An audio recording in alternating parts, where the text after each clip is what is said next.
Артур, я не могу дальше идти. Мне надо возвращаться в лагерь. Ну-ка.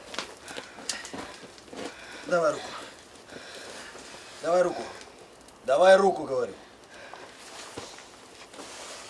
Вот здесь. Ты чего? А?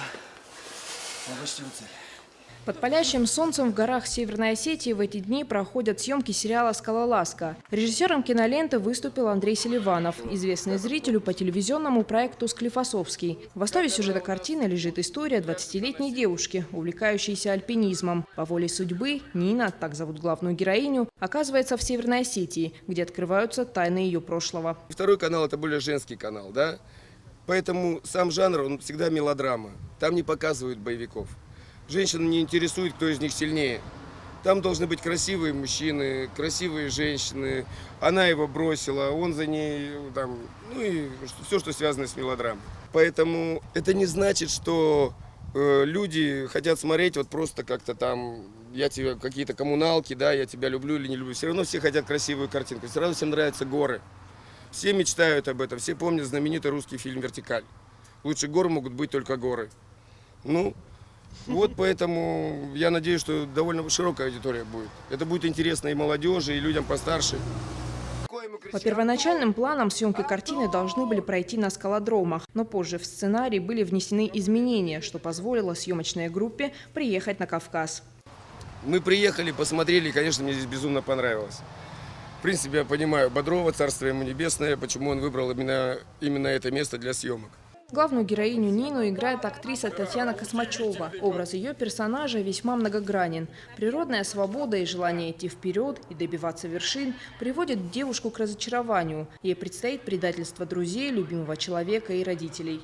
Для меня, как для актрисы, для развития дальше в профессии, важен был именно персонаж и тот путь, который он проходит. Для меня прежде всего важно, с чего начинается, да, и чтобы к финалу зритель увидел абсолютно другую героиню, которая прошла свой какой-то индивидуальный, безумно сложный, интересный, адреналиновый путь и нашла себя, обрела какую-то внутреннюю силу через ломку, предательство, разочарование. В роли главного отрицательного героя, возлюбленного Нины, Станислав Бондаренко. Как говорит сам Станислав, он не боится остаться в этом амплуа. В основном мне предлагают положительные роли, а отрицательные роли, они крайне редкие, но они очень-очень интересны. У них есть возможность, не знаю, лавировать. И причем лавировать интересно. Быть то хорошим, то плохим, но в итоге остаешься плохим. По словам самих актеров, необходимых навыков альпинизма у них никогда не было, поэтому пришлось брать специальные уроки скалолазания. Падение с высоты 20 метров, никакой страховки, лишь подушка безопасности на земле. На этот эпизод режиссеры-постановщики выделили только один дубль. Ошибки недопустимы. Группа каскадеров готовилась к нему всю неделю. Ветер, опять же, скала с углом, ему приходится толкаться. И отстраховать, кроме подушки, мы его ничем не можем. Поэтому это довольно-таки такое опасное. В городе считается очень сложным, а здесь в горах это еще сложнее, потому что очень сильный ветер, порыв. База!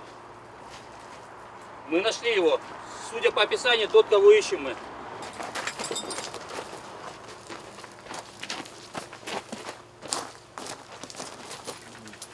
Мертв.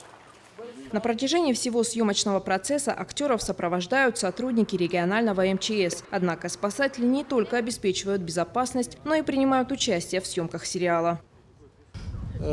На камеру я снимаюсь впервые, это немного нас сковывало, потому что это наша повседневная работа, и камеры нас как-то поначалу отвлекали.